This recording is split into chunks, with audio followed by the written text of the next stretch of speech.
La producción de Venezuela petrolera está estabilizada, ¿no? Está estable. Bueno, es como el vaso vacío o el vaso lleno. Claro. Oye, estamos estables en 750 mil barriles, dependiendo si la ves en fuente primaria o fuente secundaria. Pero si comparas con diciembre, ha caído. Ha caído. ¿Cómo Y no? si la comparas con lo que le prometieron al país que iba a ocurrir este año, que sabíamos muy bien que no iba a ocurrir, estamos muy por debajo.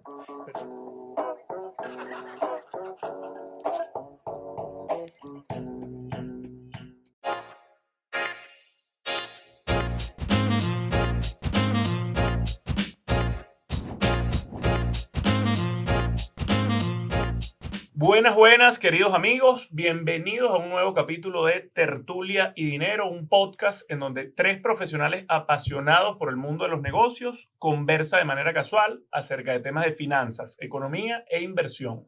¿Por qué tú dices dos, Adrúbal? ¿Por qué tú dices que son José dos? Miguel está cobrando sin trabajar. Bueno, pero así, tú sabes que con Sí, todo sí, lo es que ha pasado en sabroso. el país en los últimos años, las nuevas generaciones están creciendo con esa mentalidad. Sí, ya veo. José Miguel no es tan muchacho, pero agarró la mala claro, maña. vamos a tener que poner la mano dura ahí. Este podcast llega a ustedes gracias, en primer lugar, a la organización Jurisprudencia del Trabajo, una organización que tiene 40 años en el mercado venezolano y que brinda asesoría jurídica y contable a la distancia de una llamada telefónica. También llega gracias a nuestros amigos de Venezuela Cargo Brokers, que tienen más de 10 años de experiencia en movilización de carga internacional y además pues tienen la capacidad de detectar las rutas estratégicas y tarifas preferenciales. Tu aliado perfecto para asegurar la movilización de su carga desde los distintos puertos internacionales. Sobre todo en esta época que viene, que va a estar intenso el tema de aprovechamiento de la temporada de diciembre. Si yo me quiero traer un álbum de barajitas, pero el de tapadura puede ser con Venezuela Cargo Brokers. Totalmente. Porque en Amazon está más barato. Totalmente. Claro. Es así.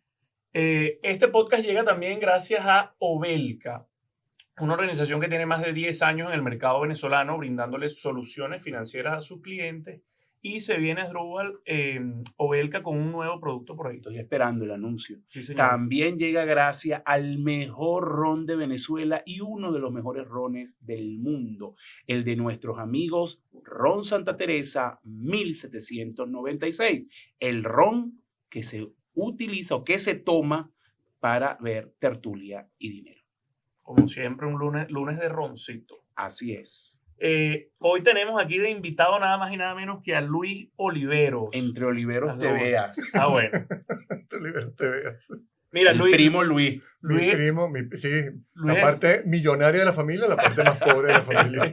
Mira, Luis y tú son contemporáneos, entiendo. Sí, nos llevamos pocos meses. ¿Y ustedes se llevaban también unos años con...? No, él entró primero a la escuela. Sí. Él tiene un año más que yo de graduado. Pero Okay. sí, somos ¿Y coincidieron en el colegio con Enrique Lazo también? ¿No?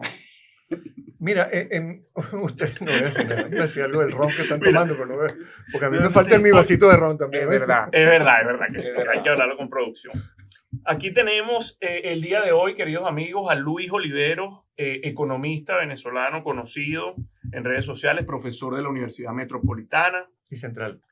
y Universidad Central, especialista del sector hidrocarburos. Vamos a conversar un poquito de lo que es el panorama energético, cómo está, ¿no?, ese mercado a nivel global, qué cambios se esperan de cara al 2023, a lo que es la matriz energética también en el mediano plazo. Por supuesto, vamos a tocar también la situación actual del mercado venezolano. Por favor, con optimismo, Luis. Por favor. Por favor. No, Luis siempre es optimista. Él ve el lado bueno en todo. Vamos a hablar cuáles serían, ¿no?, esas necesidades de inversión, esas fulanas licencias, el tema con los socios extranjeros. Y Su posición sobre las sanciones también. ¿Cuánto tiempo tenemos para hablar de ese último tema de las sanciones? Porque aquí podemos tener una discusión bien interesante. Es más, yo votaría todos esos temas y empezaría a hablar con Asdrúbal con respecto al tema de las sanciones. Bueno, esto es Duolingo. Y bueno, por último, no, vamos a hablar un poquito también del negocio gasífero, creo que lo conversamos, y cuál sería la actualidad de la industria petroquímica y cómo lo ves tú, ¿no? Entonces, sin más preámbulo, podemos pasar a la temática, ¿no? Vamos a conversar un poco de lo que es el sector hidrocarburos en Venezuela, cuál es la situación actual, Por supuesto, vamos a tocar el tema global, ¿no? De Sí. esta industria, cómo ves tú, ¿no? La matriz energética en lo que es el mediano plazo. Y, por supuesto, hablar un poquito de lo que es el sector aguas abajo, el negocio gasífero, petroquímica. Sí. Y bueno, ¿Y ahí sanciones? Que el- Luis tiene no. su posición especial. el sobre tema sanciones es el tema caliente, es la píldora de hoy, el tema sanciones. Ah, Pero, bueno.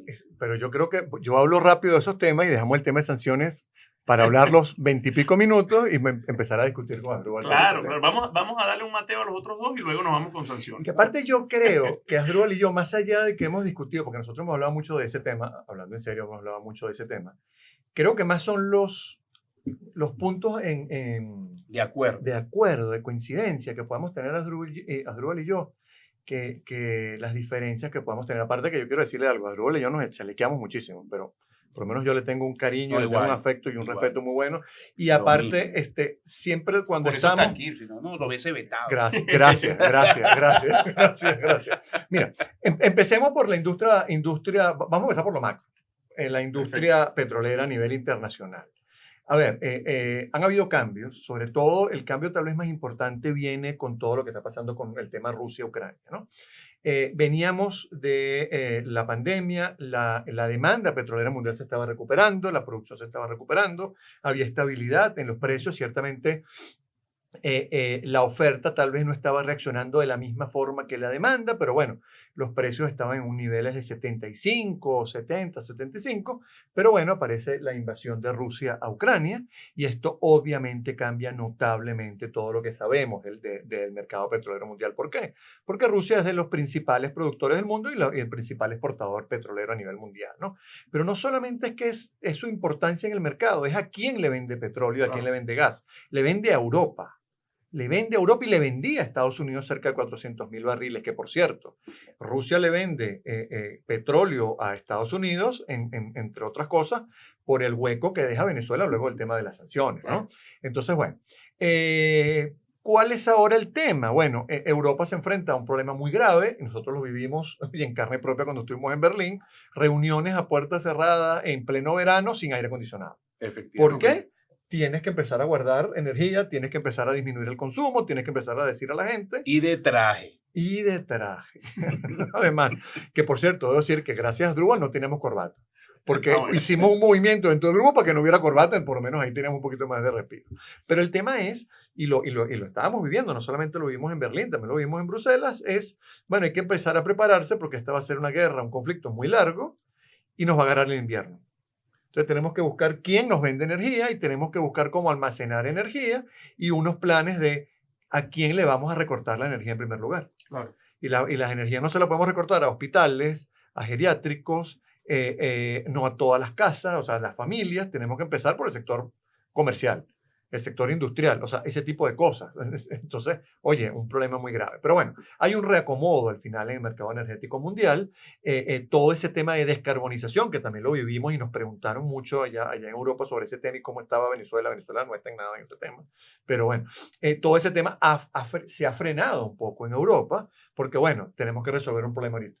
El problema ahorita es ver dónde saco la energía que necesito para subsistir. Y si esa energía viene del carbón, como planteó Alemania, o viene de comprarle, en vez de comprarle a Rusia, le puedo comprar a Noruega, le puedo comprar a Nigeria, o puedo empezar a hablar con Venezuela para comprar energía. Bueno, entonces, ahorita es un momento inestable en el mercado energético, complicado en el mercado energético, donde mucha gente te dice que aunque siguen esos planes de descarbonización, pareciera que en estos próximos meses, yo te diría que hasta un año, dependiendo de cómo dure el tema Rusia-Ucrania, el tema de descarbonización pasa a un segundo plano.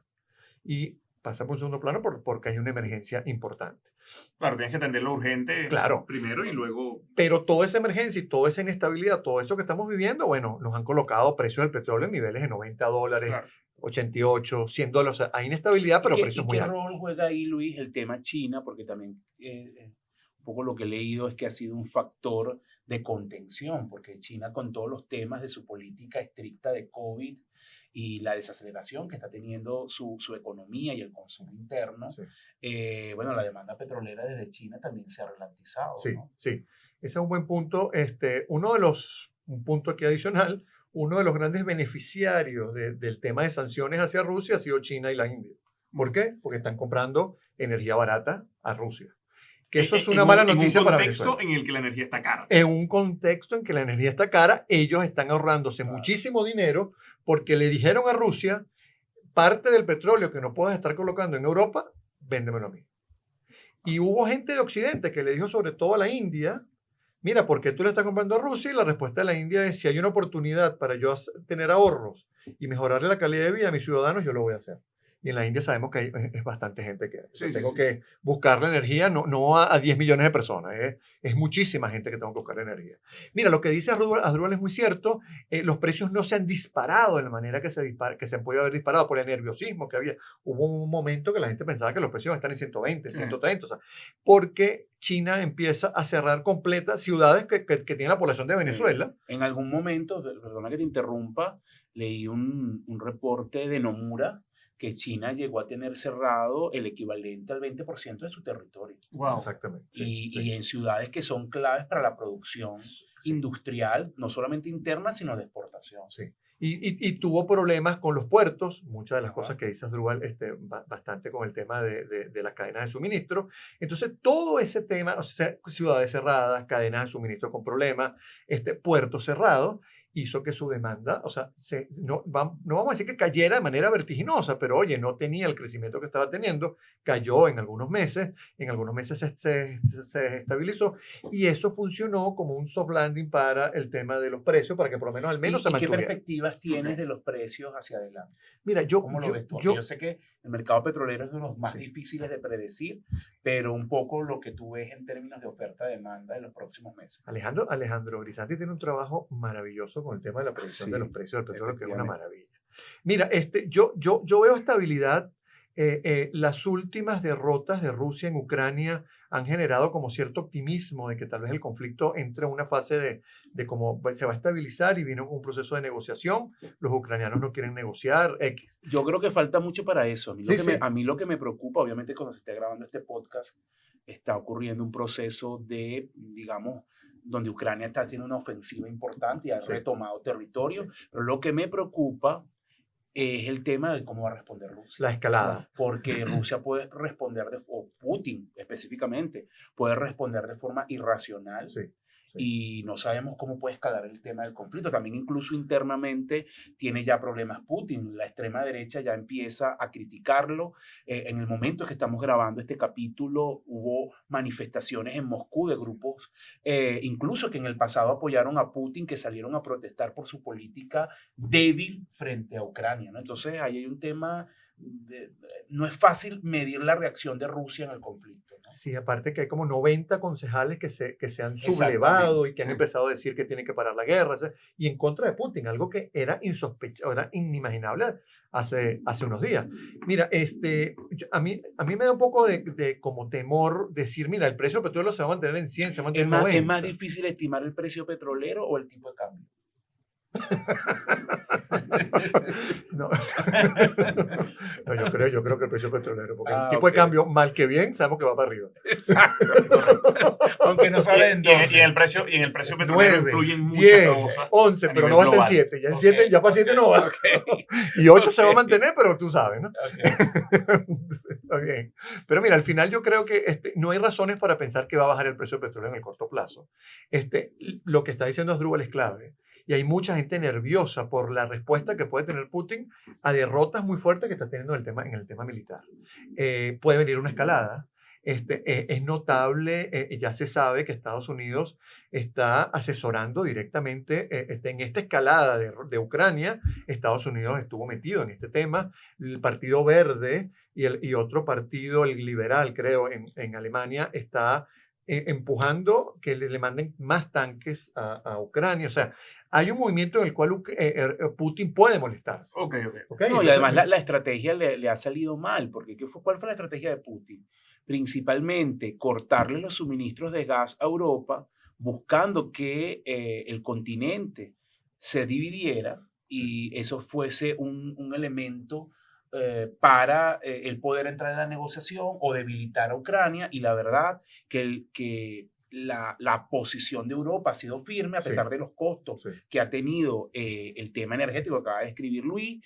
También Estados Unidos, en general la posición de la OTAN ha sido bastante firme de apoyo a Ucrania, y yo creo que Rusia ahí tuvo un error de cálculo importante. Sí, y hay un tema aquí que está empezando, que es el conflicto con Armenia, donde los turcos apoyan un país, Rusia apoya otro país, eso puede generar un problema, Rusia no se puede dar el lujo de abrir dos frentes de guerra. Entonces, mira, hay muchas variables ahorita. Pareciera que Putin tuvo un error de cálculo aquí, Putin jugaba, lo que está diciendo Asdrúbal es así, Putin jugaba que Europa le dijera en algún momento, mira, viene invierno, winter is coming, o sea, mira, ¿sabes qué? Ucrania, lo siento, pero necesito energía. Yo creo que al final los europeos se dieron cuenta que Rusia, más allá de que te dé energía hoy, no es un suplidor confiable. Y creo que están dispuestos a sufrir en el corto plazo las consecuencias de la ruptura, pero constituir un nuevo frente energético apoyado en otras fuentes. Ha subido mucho. Leí un reporte en el Financial Times de las exportaciones de gas licuado desde los Estados Unidos a Europa. Ya Estados Unidos es casi el 25% del proveedor de la energía de Europa. Es un actor importante. Y bueno, también ellos vienen trabajando en energías alternativas. Entonces pareciera que los europeos, más que dividirse o asustarse frente a Rusia, están diciendo vamos a generar independencia energética, ¿no? Sí, pareciera que se le están parando a una amenaza que les viene y que les puede generar muchísimos inconvenientes. De eso que dices, Asdrúbal, de ese gas licuado, Alemania todavía no se ve beneficiado de eso. O sea, hay varias cosas que tienen todavía por hacer en el tema de infraestructura. Pero bueno, para aterrizar todo esto, la situación es complicada, es difícil pensar en un precio. Yo lo que creo es que no creo que vayamos a ver descensos de precio, no debería haber descensos de precio importantes. O sea, caídas como quizás la que vimos en el 2016 de los precios petroleros, o en el 20. No creo, a menos que empiecen recesiones que no pensamos malas noticias en China. Es lo contrario, porque si China, yo creo que China también está empezando a revisar su política COVID, esta política draconiana de cero COVID, de cero tolerancia, como la llaman, yo creo que va a empezar a ser revisada. Y si China vuelve otra vez a tratar de levantar su nivel económico, producción, industrial, implica más demanda de crudo. No, y es que al final del día ya un caso de COVID no es lo que era un caso de COVID al principio. Pero los chinos tienen otra concepción. La verdad que el mundo occidental asumió que había que convivir con el COVID, gracias a Dios, porque si no todavía estuviéramos encerrados, porque no se ha acabado. Los chinos pareciera que van más lentos. Fíjate que es una paradoja, porque cuando arrancó la pandemia, los primeros que dijeron que habían vencido el COVID y salieron a la calle mientras uno seguía encerrado eran los chinos.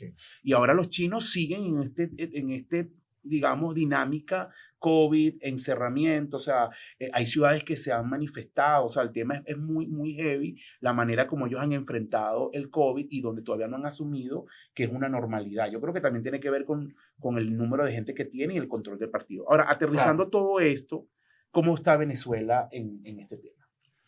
A ver, de eso, bueno. Optimista, Luis, optimista, no te rías, no te rías. Así que en este momento que estamos, hoy, cuando estamos grabando este podcast, salieron los números de producción de PDVSA. Y ciertamente era lo que se esperaba. La producción de Venezuela petrolera está estabilizada, ¿no? Está estable. Bueno, es como el vaso vacío o el vaso lleno. Claro. Oye, estamos estables en 750 mil barriles, dependiendo si la ves en fuente primaria o fuente secundaria. Pero si comparas con diciembre, ha caído. Ha caído. Y si la comparas con lo que le prometieron al país que iba a ocurrir este año, que sabíamos muy bien que no iba a ocurrir, estamos muy por debajo. Pero si la comparas con junio del 2020, que estamos en 350 mil, estamos al 100% por encima. Es dependiendo, pero ciertamente, si te paras en lo que teníamos hace 6, 7 años, Venezuela estaba produciendo 2 millones y pico. Venezuela estaba produciendo 4 veces lo que estamos produciendo ahorita. O sea, y tomando en cuenta la promesa que se le hizo al país, que íbamos a estar en 1 millón, 2 millones, ya ni me acuerdo la promesa, pero vamos a poner 1 millón. Estamos en 750 y 750 con unos picos. Yo le llamo la Irán dependencia. Cuando llega el condensado iraní, tal cual, subimos. Cuando se tarda el condensado iraní, bajamos, porque estamos en una Irán dependencia notable, ¿no? Bueno, pero también es lógico que tengas la Irán dependencia, pues el único que está trabajando contigo, ¿no? Sí. Mira, qué bueno. Hay que entender. Qué bueno. Yo no lo dije, lo dijo Asdrúbal, ¿ok? No, es válido. Que quede eso anotado, ¿ok? Yo no lo quise decir para que no me dijeran. No, pero eso, tampoco podemos negar el efecto de de las sanciones, ¿no? Efectivamente. Y además que Irán, el tema con Irán es que también su rol es más hacia la refinación y hacia el mercado interno que hacia la exportación, Claro, ¿no? Irán nos da condensado, nosotros les damos crudo. O sea, Claro. no es que Irán nos está dando un condensado porque es nuestro amigo. No, no, no. Ahí hay una No, y relación. además también la tecnología de levantar las refinerías es iraní. Es iraní. Y la última noticia, que es muy buena, que tú me estás hablando de optimismo, es que al parecer desde hoy todas las refinerías en Venezuela están trabajando. O sea, están empezando a trabajar. O sea, están trabajando. Eso no pasaba desde hace mucho tiempo, que todas estuvieran trabajando al mismo momento. Que eso se va a traducir en que se van a acabar las colas a nivel nacional de combustible. Eso es otra No va a cosa. pasar. Pero que estén trabajando ahorita. ¿Y tú ves incremento de producción? ¿Ves algún tipo de cambio en la licencia Mira, a Chevron? ¿Cómo mira, ves ese tema? El Porque es tema, importante también, sobre todo para el tema país, de cara al 2023, es un poco si Venezuela o el gobierno va a tener capacidad de generar ingresos en divisa, que siempre es un elemento clave para el estímulo de gasto, Sí, el claro. impacto en la economía, el impacto en estabilidad cambiaria. Sí, O sea, de ahí claro. se desprenden varias cosas, Sí, ¿no? sí.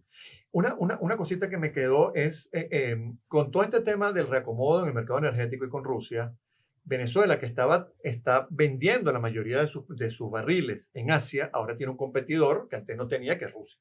Y ese crudo ruso es un crudo de mejor calidad, que las refinadores en Asia lo reciben de mejor manera que nuestro crudo. Nuestro crudo No, lo y además reciben con unos produce descuentos 12 veces más. y puede jugar con volumen. Está al Y puede jugar con lado. volumen. Ellos pueden mandar 3, 4, 5 millones de barriles. Nosotros vayamos 400, 500 mil barriles.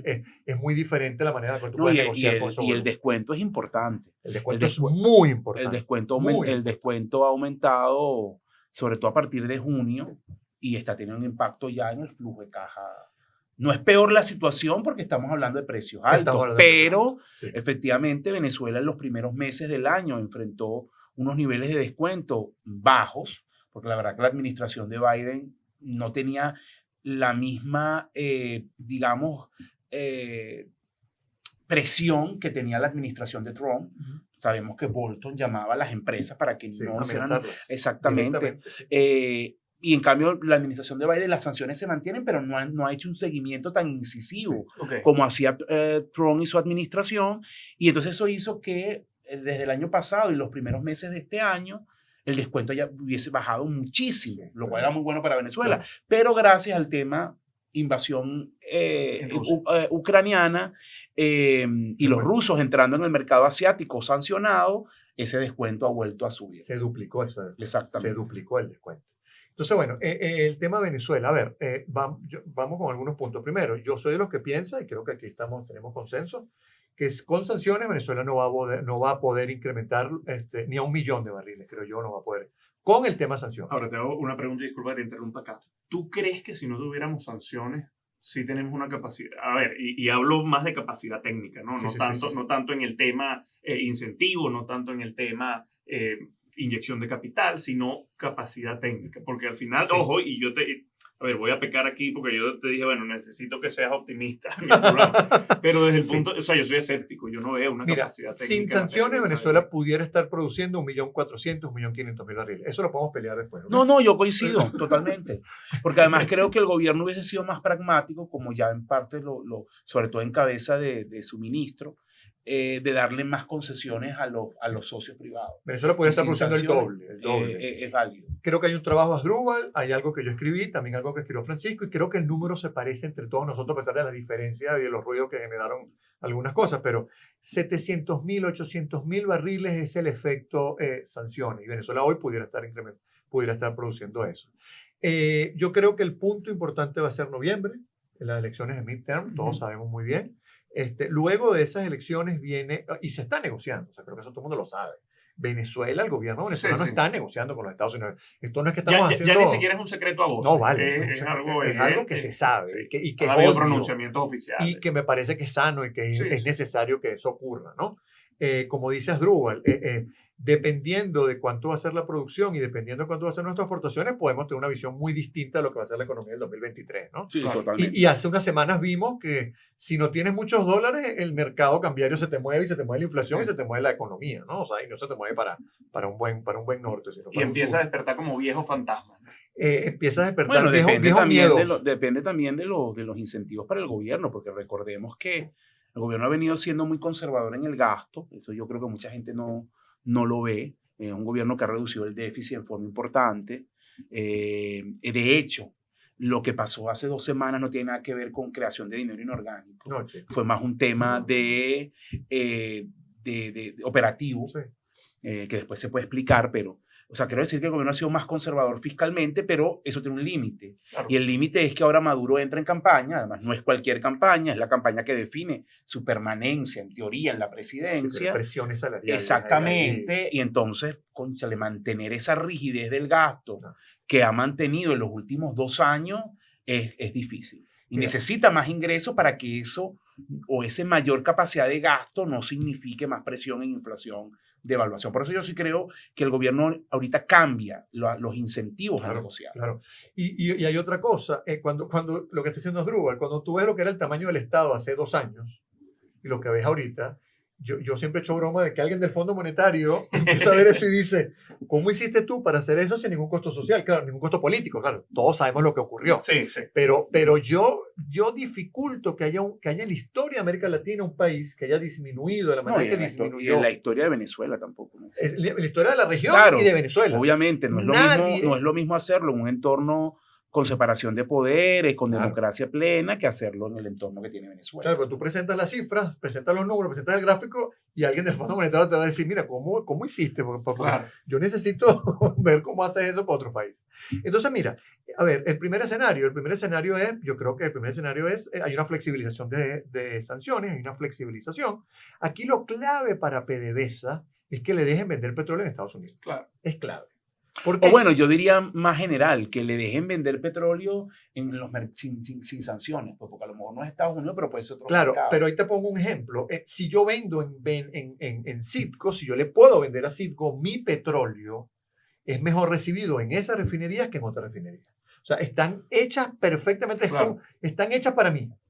Yo puedo colocar ahí. Adicionalmente, mi costo de flete es menor. Sí, es un tema mercado que yo logístico conozco. que influye al final Hay sobre unas cosas el modelo interesantes. completo de Ahora, negocio. vamos a lo otro, es lo que dice Asdrúbal.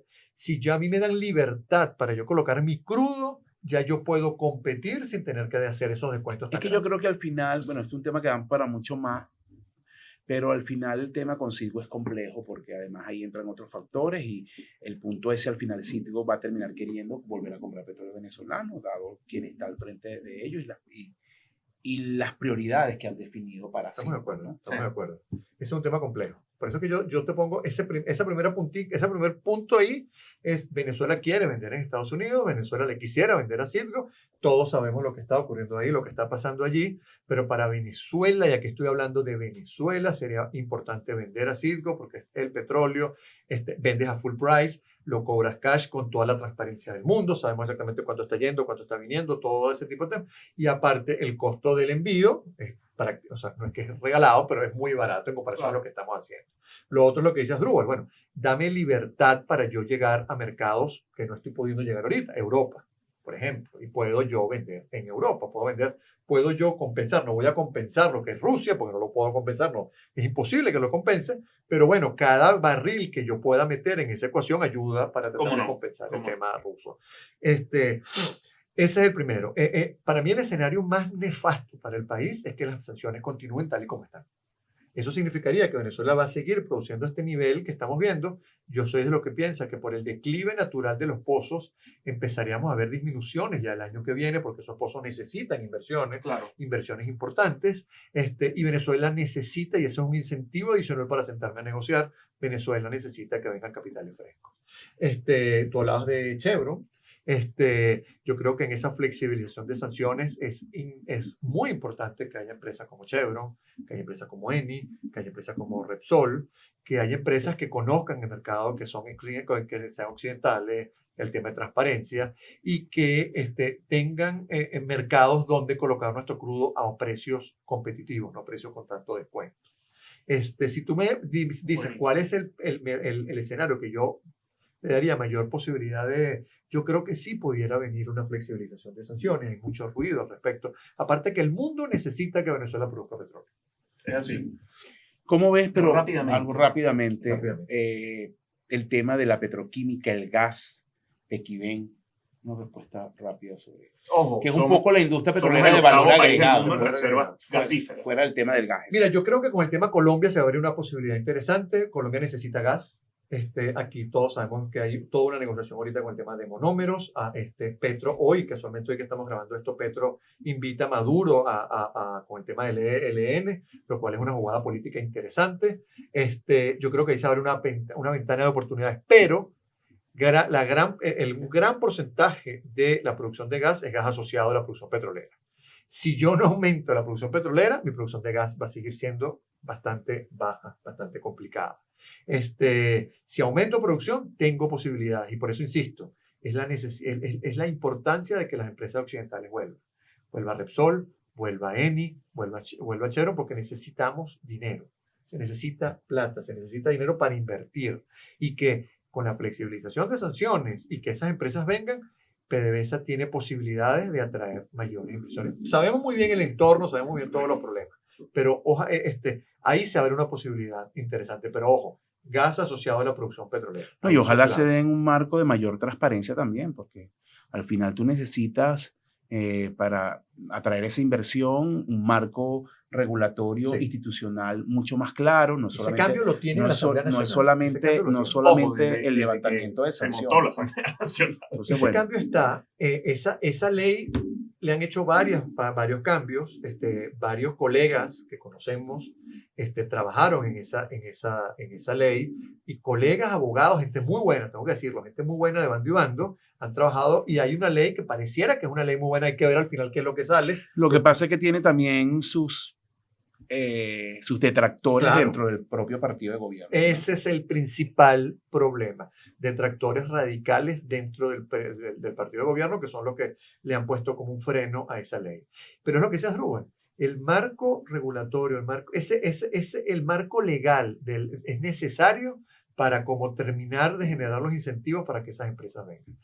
El tema de transparencia, el tema de la tranquilidad y de la promesa que yo puedo repatriar dividendos, de que puedo sentarme a resolver disputas en tribunales internacionales. O sea, ese tipo de cosas que pareciera que son, demasiado lógicas, tienen que estar plasmadas y deben estar plasmadas. Y que deberían estar claras de entrada, ¿no? Mucho antes de discutir sobre la operación. Y ojo, no es que la ley actual sea mala, es que el problema es que no se aplicó. Estoy de acuerdo. O sea, tú hablas con las transnacionales y te dicen, si tú no me cambias esta ley, pero me la aplicas, yo empiezo a trabajar mañana. Bueno, Luis, de verdad que muchísimas gracias por haber venido. Estamos muy contentos. Gracias por el ron. Gracias a nuestros amigos de Santa Teresa 1796. Y bueno, de verdad que el tema petrolero es interesante y bueno, hay muchas cosas que pueden cambiar en el curso de los acontecimientos. Incluso cuando este programa salga al aire, a lo mejor hay cosas que han cambiado. Es así, es así. Hacemos la advertencia. Luis, para cerrar, si tuvieras que dar una cifra de lo que necesita la industria petrolera en CAPEX, en gastos de capital, de cara Pero a solo la cifra, levantar porque su no tenemos producción, mucho sin tiempo. justificarla. No, son como unos 10.000 millones de dólares anuales. Aproximadamente, números más, números menos. Eso lo podemos discutir porque él seguramente tiene una cifra, ¿no? Él tiene una cifra diferente, a lo mejor otro tiene una cifra diferente, pero aproximadamente fíjate, 5, que, 6, 7 años, unos 10 que mil en el trabajo que nosotros hemos hecho para el tema de pensar Venezuela en un escenario distinto, la cifra es más o menos similar a eso. Y te la digo, la tengo fresca porque casualmente ayer estaba reunido con algunas personas que están metidos en el tema y estábamos hablando más o menos ese era el número. Ojo, hay muchas cifras, hay muchos comentarios con respecto a eso, pero ese es el número que a mí... Como siempre, hay que ver también los supuestos, que siempre son los que hacen diferente una cifra de otra. Bueno, hay píldora hoy, chamo, cierra el programa porque no nos va a ver la gente. No, sí, ya vamos a cerrar. Para complementar, yo también creo que esto que decías tú, Luis, tiene mucho más que ver con un orden de magnitud del número anual que un número absoluto. Esto puede variar muchísimo. Píldora, Asdrúbal, yo no tengo píldora hoy. ¿Qué nos puede recomendar Asdrúbal Oliveros? Bueno, vale, mira, justamente cuando estamos grabando esto, fue hace poco la ceremonia de los Emmy y ganó Succession. Creo que la habíamos recomendado antes, pero es una buena serie. Claro, como no está José, que trae todos esos libros y todas esas cosas. Me gusta esta sección. Succession es una tremenda serie. Si usted no la ha visto, véala, porque además tiene todo lo que tiene trama económico, tiene elementos ligados a lo que significa la sucesión en una empresa Y familiar. el final de la última temporada. Y es el brutal, final estuvo brutal. excelente. Entonces, de verdad que altamente recomendable. La pueden ver en HBO o HBO Max. En cualquiera de las dos plataformas está disponible. Que ahora ya HBO Max no necesita VPN en Venezuela. No, Mira, nada. yo Aquí puedo ya no darle nada una necesita píldora. VPN. Bueno, Sí, ¿verdad? las internacionales, pero aquí se ve todo. Lo que hay que tener es platica. Es así. Mi hija ve She-Hulk y le gusta. Ah, bueno, Eso pasa- segunda píldora, una pildorita. Esa sí no la Tiene una conozco. niña de 10 años, ¿te entiendes? Y le gusta. Una ¿no? pildorita. Píldora Tertulia Kids. Ese va a ser un nuevo programa. Me gusta, tertulia aquí. Eso sí te encargas tú. Bueno, Buenísimo. muchas gracias. Luis, Por favor. de verdad un Tus placer redes, tenerte vale, aquí. no, Para vale. Los que no te tenerte aquí. conocen. Redes sociales. arroba Luis Oliveros 13. Por ahí podemos conversar. Muchas gracias. @tertulia y dinero en Instagram. Y recuerden, por favor, seguirnos en nuestro canal de YouTube, Tertulia y Dinero. Mi sueño dorado, que es La mi plaquita. plaquita de las 100,000 seguidores, por favor. Vamos trabajando para eso. Y bueno, mis redes personales, @AROliveros en Instagram y Twitter. Por acá, @Jesús Leonet en Instagram y en Twitter. Señores, esto fue Tertulia y Dinero, un podcast en donde 3 profesionales apasionados por el mundo de los negocios conversan de manera casual acerca de temas de finanzas, economía e inversión. Chao, chao. José Miguel trabaja.